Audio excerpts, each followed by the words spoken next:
Pakistan's economic renaissance, goodbye debt, hello Islamic prosperity. My fellow Pakistanis, we stand at a critical juncture. Our nation faces significant economic challenges, including a heavy reliance on loans and the influence of international financial institutions. But within these challenges lies an opportunity, a chance to forge a new path towards sustainable prosperity, rooted in our values and traditions.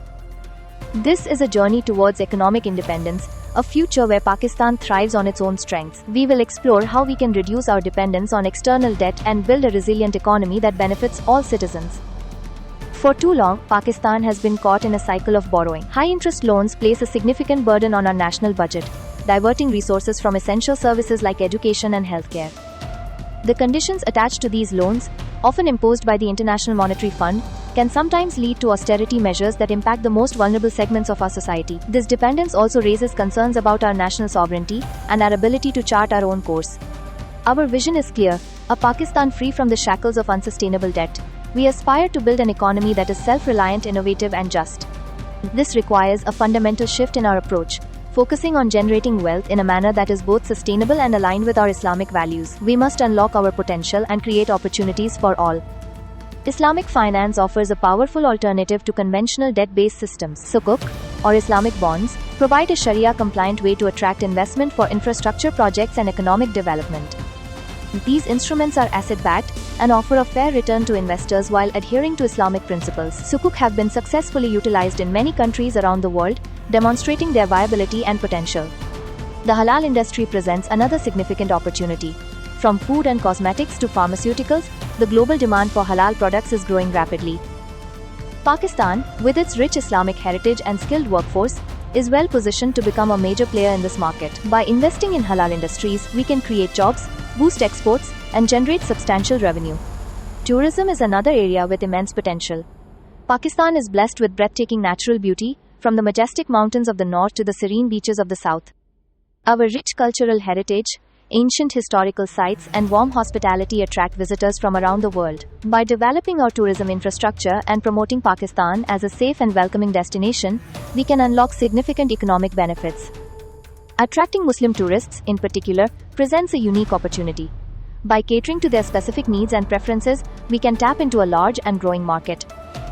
Small and medium enterprises, or SMEs, are the backbone of any thriving economy. These businesses are the engines of innovation, job creation, and economic growth.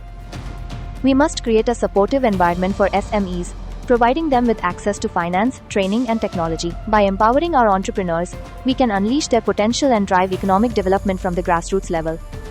Microfinance initiatives play a crucial role in supporting SMEs, especially those owned by women and marginalized communities. These programs provide small loans and financial services to individuals who lack access to traditional banking.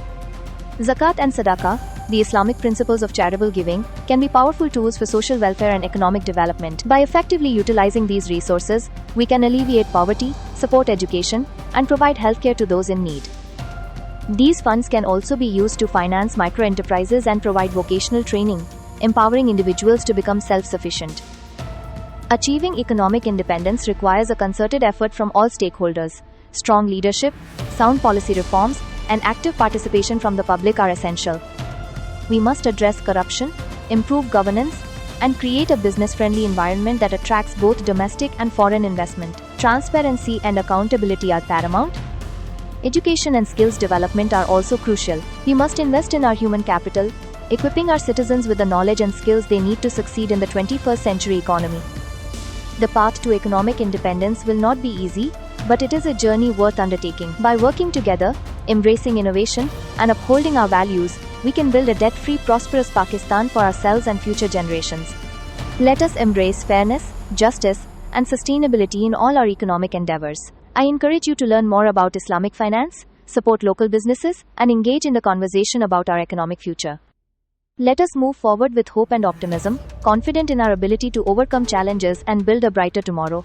The time for action is now. Thank you for joining us on this journey towards economic renaissance. Together we can build a stronger, more prosperous, and more independent Pakistan.